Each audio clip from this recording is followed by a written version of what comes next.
নিশ্চয়ই ভালো আছো, আমরাও ভালো আছি। আজকে দেখো আমাদের বাড়ির মেয়ের অন্নপ্রাশন, তার উপলক্ষে কি কি রান্না হচ্ছে সেটা তোমাদেরকে অবশ্যই দেখাবো। আর তোমরা প্লিজ ভিডিওটা দেখতে থাকো, কেউ স্কিপ করো না। ভাত মিলিয়ে দিয়েছে আর এই যে সব এগুলো ঢাকানো আছে, দেখাচ্ছি তোমাদেরকে কি কি রান্না হয়েছে।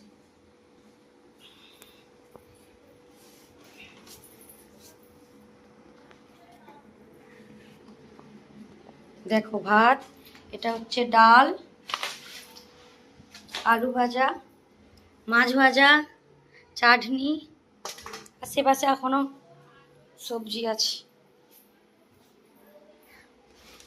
এই যে পটল আলুর সবজি, আর সেখানে তো চিকেন হচ্ছে, এখনো চিকেন হচ্ছে। আর যে যে চিকেন খাবেনি তার জন্য দেখো মাছ ভাজা করা আছে, যে চিকেন খাবেনি তার জন্য মাছ আছে।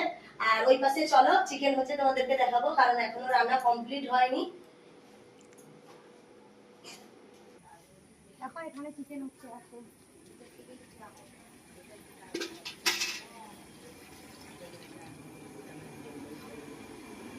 এই দেখো চিকেন রান্না হয়েই গেছে, ভেতরে নেওয়া মানে নিয়ে যাওয়া হয়নি, ভিতরে নিয়ে যাওয়া হবে।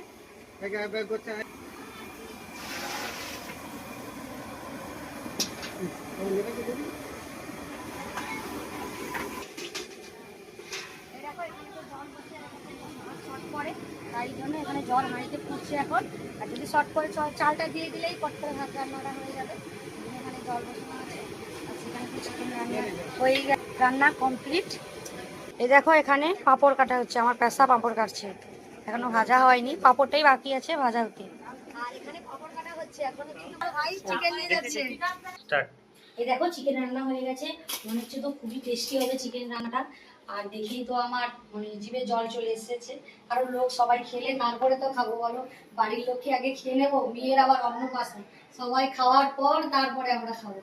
আর এখনো একটা গামলি সেখানে চিকেন আছে, এটা নিয়ে আসা হচ্ছে, কারণ এখানে সবকিছু রেডি করে রাখা হলো, লোকজন আসলে সবকিছু তাড়াতাড়ি যাতে দিতে পারে, এই জন্য এখানে সব রেডি করা হয়েছে। ঠিক আছে বন্ধুরা, তোমরা সবাই ভিডিওটা দেখো আর কেউ স্কিপ করো না। এখানে আমি ভিডিওটা শেষ করলাম।